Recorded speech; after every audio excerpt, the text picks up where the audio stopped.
Hello， 大家好，欢迎收看跟考拉喝杯酒，我是温哥华的考拉爸。这一期的 Running Man， 我们采访的是一家装修公司的老板，希望通过这期视频呢，能让大家看到一点，就除了工作经验以外，雇主还会更看重哪一些员工身上的特质，怎么样可以做到真实的在加拿大找到一份工作，以及这些海外来的员工会不会被本地人排挤，会不会被欺负，会不会被不尊重。希望你能在这一期视频里找到答案。仍然是 Alan 和 Mary 进行的采访，我在现场进行录像。这些雇主在全程当中，我也都每一个都亲自见过了，包括这一期视频结尾的时候，还有几句话来跟大家说视频不是很长，大家先看视频。Hello， 大家好，欢迎收看跟考拉喝杯酒，我是温哥华的考拉爸。今天我们在这儿采访的是一个装修公司，然后等一下还是由 Alan 和 Mary 来提问我来录像，然后跟大家打个招呼，这个有我在，好吧？So right now, with international candidates, do you find it a little bit easier? It's not easier, obviously, to get them here, but they have a different working mentality than I would say Canadians do, if we're really honest. Yeah. We've had a few different people work from different countries, and they work differently, right? Like they take pride in their work, and they're happy to come to work, whereas actually something that we really are lacking is people who are coming to work to do a good job. Yeah. And that's been one of our biggest struggles, especially because our company is owned by my husband and myself, and we take a lot of pride in what we do, and him especially, because he works on the job site, is that we don't want somebody who's just coming to work for a paycheck so that, they can just go and grow and they're not really looking to better themselves, and we're always looking for employees who are looking to better themselves. So that's probably our biggest struggle. Yeah. And how do you find international candidates adapting to the Saskatchewan ways and to people and the locals? I would say that it has been pretty good. There hasn't really been anything major in terms of them not adapting. Obviously the temperatures are always the biggest thing, it's but really cold. but I'm from BC, and so when I moved here, I also had to adapt to the temperature. So I think that it's, it is an adjustment period no matter where you're from. Yeah. You go to a new climate, and that's kind of your biggest adverse, I can't even say the word, but it's what stops you kind of in your tracks while you're adjusting. So Very much, yeah.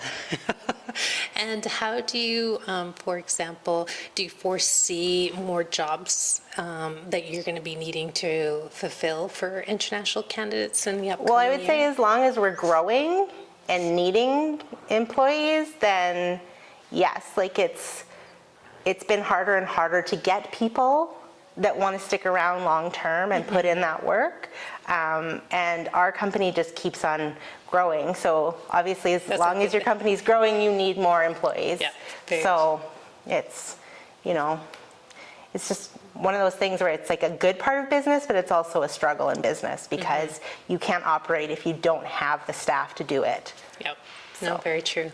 Alan, do you have any questions? yeah, for example, when foreign workers come to here, do you guys do some training in terms of, for example, skills and safety to help them to adapt into the work environment? Yeah, we do. So we have kind of some basic stuff that we go through right off the bat, and depending on the jobs that they're working at will just depend on how it progresses.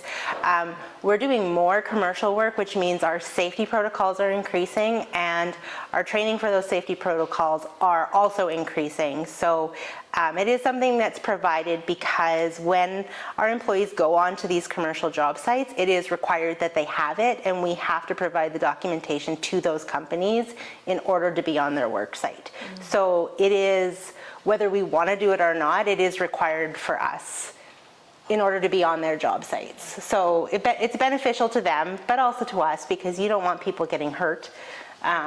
So yeah, you get your basic training of kind of site safety, whatever tools you're using, whatever kind of chemicals might be used. And then there's more extensive training for machinery and tight spaces, or if you're up high or down in a pit kind of thing. So there's lots of different training depending on where you're going to be working. Can you describe a bit of what is the daily routine of working here? Okay, so I can a little bit. I'm not usually a part of that aspect of it because I'm in the office, but typically the staff comes here right around, depending on the time of year. In the summer when it's lighter, they start earlier, 6:45 they show up, and they kind of go over their jobs for the day. They fill out their safety worksheets for the job. They gather their materials, they make sure they have everything, obviously, and then they head out to the job site. Depending on the job site they're on will depend on what happens at that point. On a commercial job site, there's more forms to be filled out. So there's risk factors that they have to evaluate on the job site. So they will do that depending on where they're going. But the first part of the day is typically they meet here, they gather their information, go over important information on jobs that might be unclear on, and then they head out to the different job sites. Okay. So maybe we'll walk around? Perfect. Yeah, if that's okay. Yeah, absolutely. Okay. You want me to come with you? Around, yeah.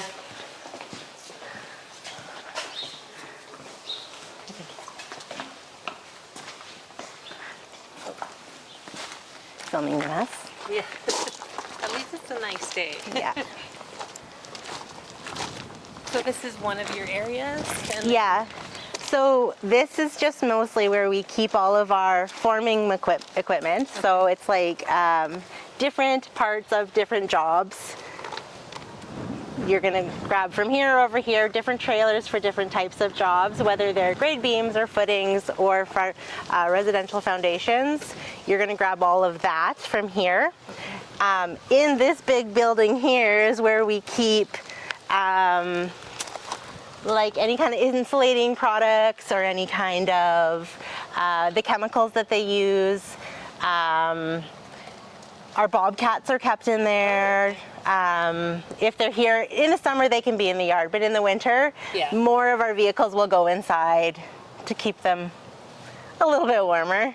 Do you train them as well? Pardon? Do you train them as well in the bobcats, like the yeah, so you will, there's a kind of a couple different options. Like a lot of the guys that have started working with us are already trained on the bobcat.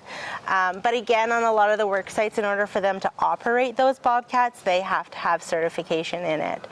So not everyone is trained in it. There is kind of a select number of them. But if they are going to be operating it on a regular basis, then they will have training for that. Okay. So, and then like a lot of our other larger materials are kept in storage at different sites. Different sites. Yeah, they're not kept here. They're picked up from those storage yards and taken to the job sites. Okay. Wow, there's a lot of buildings that you have all your equipment in. Yes. Yeah, so, and like a lot of it's not here right now. Like we have some of our trailers here, but none of our trucks are here right now. And the bobcats aren't here either because they're all gone to job sites. Job sites, yeah. So. Usually how long is the job per day? Is it like 8 hours or over 8 hours? It just depends. Like in the summer we tend to work a bit longer hours, but we try to kind of keep it in that like 8 to 10 hour mark, especially because we're going so hard all summer, people just burn out. So we try to kind of limit it to that 8 to 10 hours, but we are always at the mercy of the weather. So if we have bad weather coming, we will work longer hours in order to get done what we need to get done. Okay. Like the work itself isn't a huge adjustment, it's more just, I would say, adjusting to like the way we do things, not so much necessarily to the job itself physically. If they've been in a position where they're working construction already, the biggest part is learning how our construction works. Okay. From place to place, the different rules and regulations, learning those. So. Do you find that, do you guys do more online training or hands-on or a little bit of both when you train? It would be both. Okay. A majority of it is hands-on, but for any kind of certification, there is always an online component to it. So any kind of written test that you have to take. I mean, it's not written anymore. You go online and do it, and then there might be a training component to it. But it just, again, it depends on the training that you're doing. So. I think that's good. That's good. Thank you. Thank You're you so much. welcome. You're awesome. It's so nice to Nice finally to meet you. 真实的雇主担保到底存不存在？有的人对于这一个基本的问题还有疑虑，包括很多移民公司也不相信世界上有真实的雇主担保，因为在他们的世界里，在他们的认知环境里是这样的。就像很多人理解的一个逻辑，叫天下乌鸦一般黑，我这一辈子就没见过白色的乌鸦。那假如有一天我见到了一只白色的乌鸦，我仍然无法说服他世界上有白色的乌鸦，因为他没见过，在他的认知世界里，所有的乌鸦一定都是黑色的。那对一个事情的认证啊，我觉得需要两个方面。第一是对基础现实的认证，就是你有没有亲自来到这些工作单位，有没有亲自跟这些雇主聊过天儿，有没有在劳动人力市场上真的去工作过，去探索过，去打过每天几百个电话，去跟这些老板沟通，看他们需不需要人。假如你真的进行过这个基础的调查工作了，你才会对这个事实认证有一个基本的对事实的理解，然后才上升到下一步逻辑的理解。即使有这个事实了，我们也可以用自己的逻辑去分析这个事儿到底是怎么回事。那跟大家讲一个基本的逻辑，从美国 EB-5 移民来讲吧 ，EB-5 移民有很多并不真实的诈骗的行为，但是 EB-5 移民美国政府出台这个政策的时候，就是为了骗你钱嘛。美国政府出台这个政策的时候，就是希望美国的经济得到发展。那么你们能给美国经济带来发展，愿意投钱进来这些有风险的项目，我们就给你发绿卡，大概是这样一个逻辑。只是这个政策被利用了，它在这个政策出现的初期是为了激活这种经济，让美国的商人能获得投资。那么同样，我们今天说的这种移民的方案也是，在萨省以及其他省份，阿尔伯塔省、海洋省这些特别缺人的省份、劳动力紧缺的省份里，政府出台这个政策，就是因为当地真的需要海外的劳动力来填补，而这种劳动力的填补到底在市场上是饱和的还是缺乏的状态，你看移民政策其实就能看出来。同时，假如你像我这个视频一样，真的去现场采访，接触了很多雇主，你听雇主跟你亲自说，你就知道了，他们想要的人是那些能在这儿工作、学习、稳定工作，并且比较上进、愿意学习、愿意进步的人，而并不是只是每天混吃等死、拿一份薪水就走的人。